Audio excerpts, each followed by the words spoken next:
কাকসা দেবশালার জঙ্গলে ভয়ঙ্কর বন্যপ্রাণীর আক্রমণে জখম প্রায় ২০।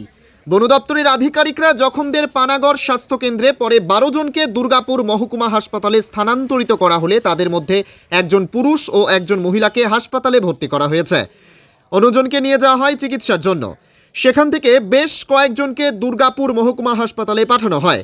আক্রান্ত তপন পাল বলেন, আমি সকালে প্রাতঃভ্রমণে বেরিয়েছিলাম। ব্যক্তির দাবি, শুক্রবার সকালে আমি প্রাতঃভ্রমণে গিয়েছিলাম, তখনই জঙ্গলের ধারে কুকুরের মতো একটি হিংস্র জন্তু আমাকে আক্রমণ করে, কামড়ে দেয়, নখ দিয়ে আঁচড়ে দেয়। শুধু আমাকেই নয়, এলাকার প্রায় ২৫ থেকে ৩০ জনকে এভাবেই আক্রমণ করেছে। এই ঘটনার পর এলাকায় আতঙ্ক ছড়িয়েছে, যদিও বন দপ্তরের পক্ষ থেকে সেই হিংস্র জন্তুটির তল্লাশি করছে। পরে জানা যায়, গ্রামবাসীর পক্ষ থেকে জন্তুটিকে মেরে ফেলা হয়েছে।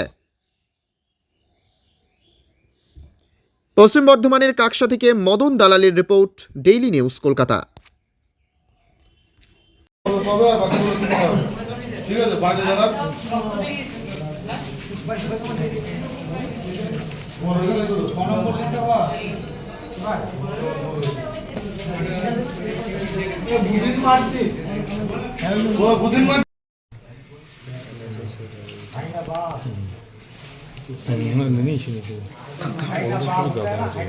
সকাল ৬টা নাগাদ বন থেকে একটা অজানা প্রাণীর আগমন হয়।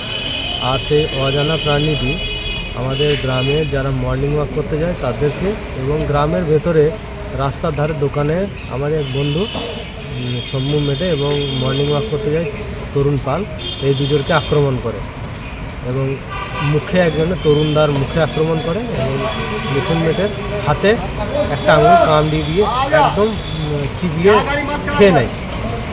এরপর ওই দুজনকে নিয়ে আসার পর আমরা হসপিটালে জানতে পারি যে প্রায় ১৫ থেকে ২০ জনকে ওই প্রাণীটি কামড় দেয়। এরপর বন দপ্তরকে জানানো হয়, বন দপ্তর বাকিদেরকে নিয়ে হসপিটালে অ্যাডমিট করেছেন এবং ওই অজানা প্রাণীর সন্ধানে তল্লাশি চলছে।